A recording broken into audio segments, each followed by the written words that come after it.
bukan sehari dua hari. Jalan dibongkar, jalan rusak, debu berterbangan. Warga terganggu, pengendara kesulitan.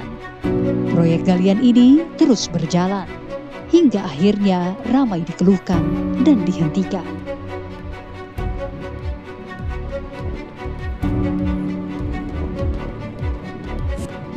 Saat ini saya berada di Kali Abang Tengah, Bekasi Utara, Kota Bekasi. Ini merupakan proyek galian fiber optik, di mana kondisi jalan raya Kali Abang Tengah ini sudah mengalami kerusakan, dan dengan adanya proyek galian ini memperparah kondisi arus lalu lintas di jalan Kali Abang Tengah karena kerap dilanda kemacetan. Galian proyek ini memakan sebagian badan jalan.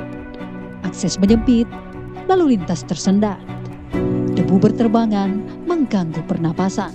Bahkan aktivitas usaha warga ikut terdampak. Hampir 4 hari sama ini. Soalnya waktu itu macet total. Ini banyak sini karung penghalangnya. Digali masukin ada tanah buat dikasih jalan. Jadi banyak motor, mobil ya sampai kagak bisa lewat.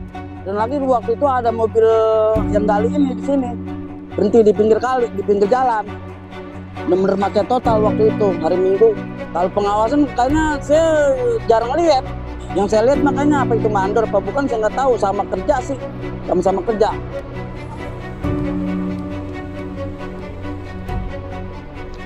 Dari keterangan warga, kondisi ini tidak terjadi tiba-tiba, melainkan berlangsung dalam beberapa hari, bahkan lebih.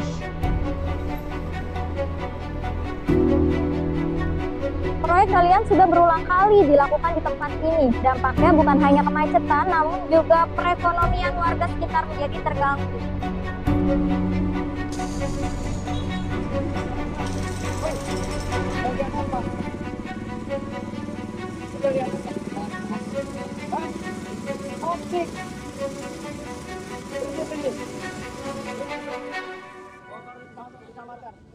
Situasi ini akhirnya mendapat perhatian.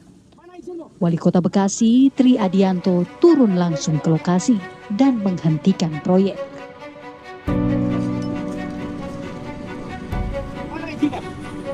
Dalam video yang beredar, Wali Kota terlihat menegur pelaksana proyek karena pekerjaan dilakukan tanpa kejelasan izin di lapangan. Itu kecamatan.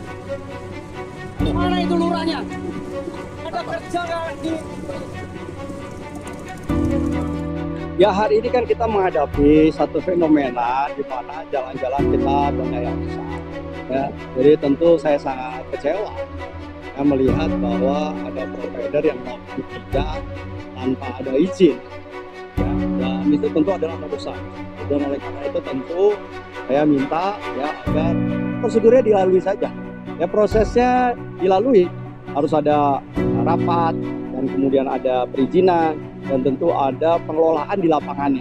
Ya, saya kan sudah bilang untuk sementara waktu memang tidak ada lagi penggalian-penggalian yang ada sampai kalau kemudian nanti setelah musim hujan, setelah nanti kita lakukan evaluasi, setelah kita kemudian punya komitmen yang kuat antara provider dan kita. Ya, saya suruh stop. Ya, kita suruh kita kembalikan dulu ya sesuai dengan apa yang mereka lakukan. Ya, kalau enggak saya potong-potongin lagi seperti kayak kemarin. Ya. Jadi saya kira harus ada satu ketegasan di antara kita bahwa kita menjalankan ketentuan yang ada. Namun yang menjadi pertanyaan, kenapa proyek ini bisa berjalan cukup lama sebelum akhirnya dihentikan? Dalam proyek seperti ini, pengawasan seharusnya dilakukan sejak awal untuk mencegah dampak meluas. Namun di lapangan, penindakan justru terjadi setelah kondisi memburuk.